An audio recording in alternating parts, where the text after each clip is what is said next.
Uncle, ये तुमको बांध के कौन रखा है?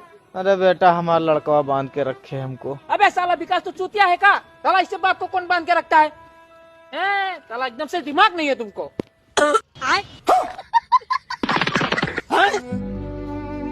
अरे भाई क्या कर दियो यार, रस्सी काहे खोल दियो, अब इनको पकड़ना मुश्किल हो जाएगा। अरे देवा, जल्दी से पकड़वा लो इनको वरना उड़ जाएंगे।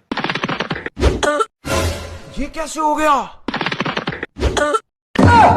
अरे नहीं यार, साला तुमको जरूरी था रस्सी खोलने का। अबे तू चिंता मत कर, मैं तेरे पापा को पकड़ के ही रहूंगा।